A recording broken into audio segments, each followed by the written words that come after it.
When I started Microsoft, I didn't think of it as all that risky. I mean, I was so excited about what we were doing. It's true I could have gone bankrupt, but you know, I had a set of skills that were highly employable, and in fact, my parents were still willing to let me go back to Harvard and finish my education if I wanted to. You've always got a job with Mayville.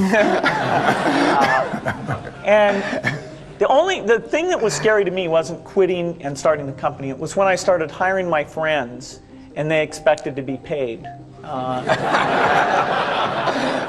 And then we had customers who went bankrupt, customers that I'd counted on to come through.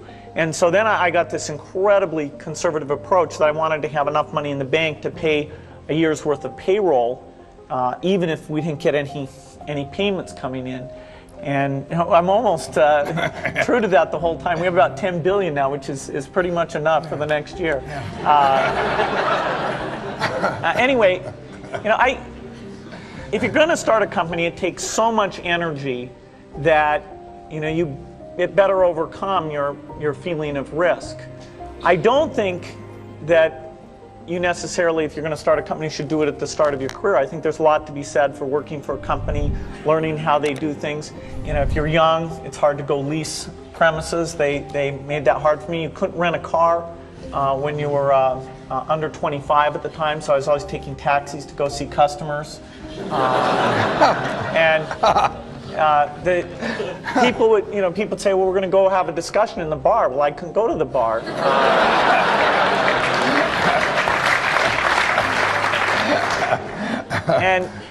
But you know, that's fun, because I'll tell you, when people are first skeptical and they think, oh, this kid doesn't know anything, then when you show them you've really got a good product and you know something, they actually tend to go overboard and they think, whoa, you know, they know a lot.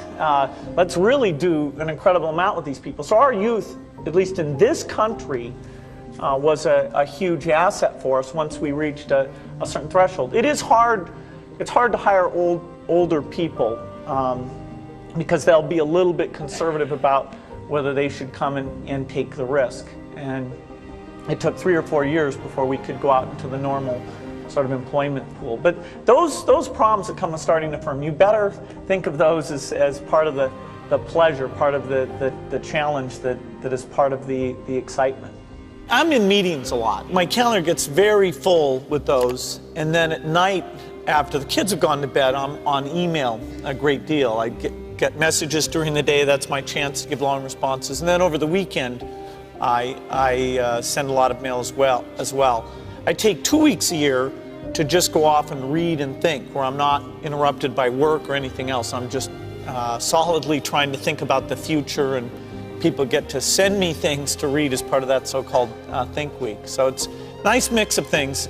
About 25% of the time then I'm out traveling around, meeting with customers, Europe, Asia, and that sort of helps me think, okay, do we have the right priorities? What are people responding well to, and what would they like to see us do better? The key point there is you've got to enjoy what you do every day.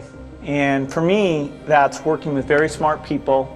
It's working on new problems. You know, every time we think, hey, we've had a little bit of success, we're pretty careful not to dwell on it too much, because the bar gets raised.